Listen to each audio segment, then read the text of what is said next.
बड़ा षड्यंत्र कांग्रेसी सरकार का, यूपीए सरकार थी उस समय केंद्र में, उनका ये षड्यंत्र था भगवा आतंकवाद। भगवा आतंकवाद को सिद्ध करने के लिए उन्होंने ये प्रारंभ किया और मुझे उसका मुखिया बनाया। एक सन्यासी को सबसे पहले मुखिया बनाया। निश्चित रूप से कोई भी इसके अंदर जाएगा तो ये पाएगा कि निश्चित रूप से एक षड्यंत्र के सूत्रधार इनको बनाने का प्रयास किया गया। देखिए, पहला तो उन्होंने एविडेंस दिया कि जिस मोटरसाइकिल का इस्तेमाल इस ब्लास्ट में किया गया वो आपकी मोटरसाइकिल थी। उन्होंने बताया मोटरसाइकिल आपकी है। मैंने कुछ कहा नहीं, हो सकता हो आपके नाम से है। पुलिस बोल रही है तो निश्चित रूप से कुछ जानकारी लेकर ही बोल रही होगी।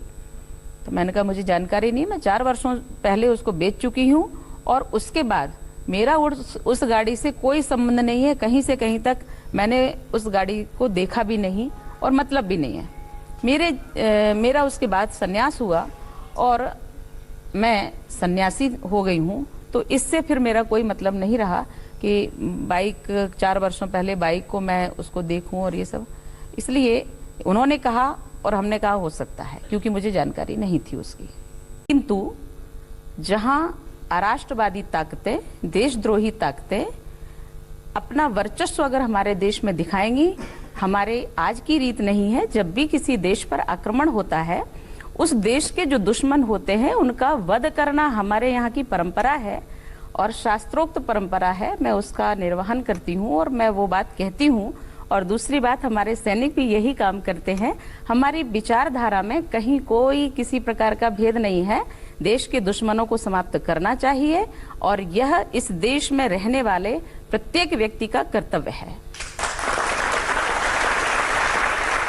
प्रज्ञा जी, दुश्मनों को खत्म करना तो सेना का, पुलिस का काम है, साधु संन्यासियों का थोड़ी है।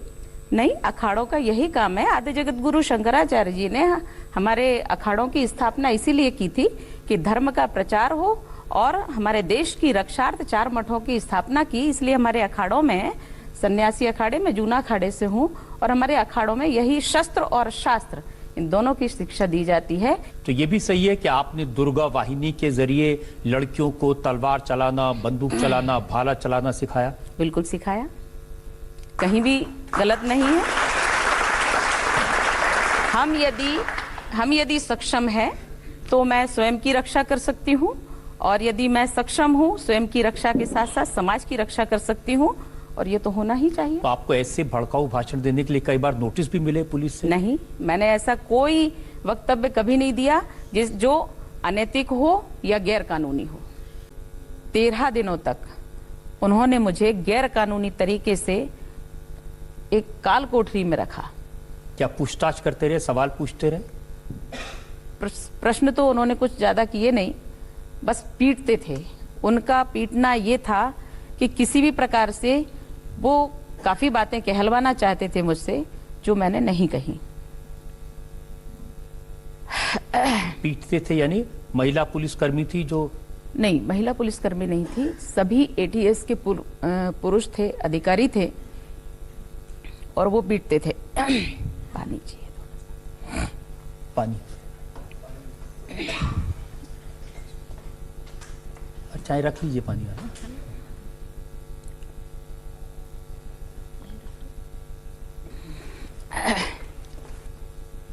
देखिए, जब किसी पर पुलिस को शक होता है आतंकवादी गतिविधियों में शामिल होने का, तो फिर थोड़ी बहुत सख्ती तो पुलिस करती है, 1-2 थप्पड़ तो मार देती है।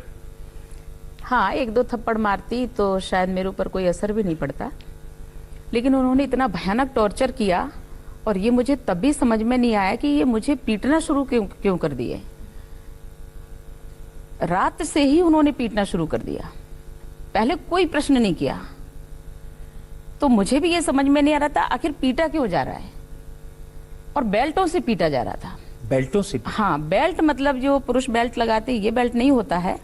जहां तक मुझे लगता है कि जो एक्सपेलर होता है, उसका जो पट्टा होता है चौड़ा, वो पट्टा होता है, उसमें वो एक लकड़ी की मूठ लगा लेते हैं, उसको व्यवस्थित करके उससे वो पीटते हैं। तो जब वो मारते थे तो एकदम से ये पूरे हाथ ऐसे उभरे चले आते हैं, सूज जाते हैं बुरी तरह से यहाँ तक ये पूरे सूज गए। जब ये इतने टाइट हो जाते तो उन्हें लगता था ये कहीं फट ना जाए हाथ, तो फिर वो गर्म पानी में नमक डाल के हमारे हाथों को उसमें डलवाते थे। टॉर्चर करना, इतना भयानक टॉर्चर करना प्रारंभ किया कि कोई स्त्री तो दूर की बात है, एक कोई पुरुष भी है, ऐसा लगता है, कहा जाता है कि पुरुष बड़े शक्तिशाली होते, मजबूत होते हैं, तो वो सहन कर लेंगे, तो वो भी सहन नहीं कर सकते थे उस चीज को। और उसके बाद जमीन पे ठुकवाते थे, हाथ दीवार में ठुकवाते थे, कागज लेके उसको दबाते थे जिससे ये थोड़े से मुलायम हो जाए हाथ, और फिर वो पीटना शुरू कर देते थे। जब अगला दिन हुआ तो उन्होंने मेरे फोन वोन भी लिए और उसके बाद उन्होंने कहा कि अब तो मैं समझ में आ गया होगा कि हम लोग कौन हैं। तो मैंने कोई उत्तर नहीं दिया। जब उन्होंने कहा कि अभी भी अगर समझ में नहीं आया तो हम समझाना अच्छी भाषा में जानते हैं और अच्छे से समझाएंगे, तब भी मैं चुप थी क्योंकि मुझे समझ में ही नहीं आ रहा था कि मैं इनसे कहूँ क्या। फिर उन्होंने कहा, तूने बॉम्ब ब्लास्ट किया है? मैंने कहा नहीं किया। ऐसे कैसे नहीं किया? तुम्हारी मोटरसाइकिल थी उसमें। मैंने कहा मेरी मोटरसाइकिल नहीं हो सकती क्योंकि वो मोटरसाइकिल मैं 4 वर्ष पहले बेच चुकी हूँ, तो मेरा उस मोटरसाइकिल से कोई संबंध नहीं था जिस मोटरसाइकिल को आप बता रहे हैं। उसके बाद मैं कैसे कहूँ कि वो मोटरसाइकिल मेरी है? उन्होंने कहा नहीं, मेरे पास सबूत हैं इसके, और मैं, तुम्हारी मोटरसाइकिल थी, तूने बॉम्ब ब्लास्ट किया है, जीन्स पहन के गई थी तू वहाँ। मैंने कहा नहीं, ऐसा नहीं था, मैंने कोई बॉम्ब ब्लास्ट नहीं किया। एक दिन पिटाई की? उन्होंने एक दिन पिटाई नहीं की, उन्होंने 24 दिन तक पिटाई की मेरी। दिन रात पिटाई करते थे और इतनी बुरी तरह से मारते थे कि मेरे ये पूरे पैर, हाथ नीले और काले पड़ जाते थे। उंगलियां भी ऐसी टेढ़ी नहीं होती थी, मैं ग्लास भी नहीं पकड़ पाती थी पानी पीने के लिए। भोजन मैं करती नहीं थी और सिर्फ पानी पीती थी।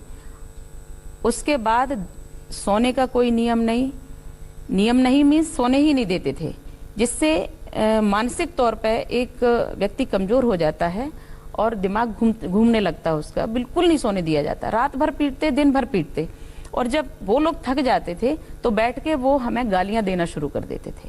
इतनी अभद्र, इतनी गंदी गालियां देते थे जिसकी कल्पना नहीं थी, क्योंकि वो लोग थकते थे और फिर प्रश्न करते थे। फिर व्यक्ति बदल जाता था, मैं वही रहती थी, मैं रेगुलर उत्तर देती थी उनके, और उसके बाद वो लोग बदल जाते थे, फिर पान खाने जाते थे, सिगरेट पीने जाते थे, लेकिन मुझे रेगुलर वो बिजी रखते थे, जिससे कि किसी भी प्रकार से ये अपसेट हों और ये वो कह दें जो हम कहलवाना चाहते थे। क्या कहलवाना चाहते थे? वो ये कहलवाना चाहते थे कि आरएसएस के लोगों ने कहा और हमने ब्लास्ट किया, और किसने कहा, क्यों ऐसा कर रहे थे, ये मुझे समझ में नहीं आया था उस समय। पुलिस के बारे में इतनी सारी बातें आप कह रहे हैं, आखिर पुलिस भी किसी कानून से बंधी होती है, किसी ह्यूमन राइट से बंधी होती है, जवाबदेह होती है पुलिस। नियम ये होता है कि 24 घंटे के अंदर कोर्ट में प्रस्तुत किया जाता है, और उसके बाद 48 घंटे में मेडिकल जांच होती है।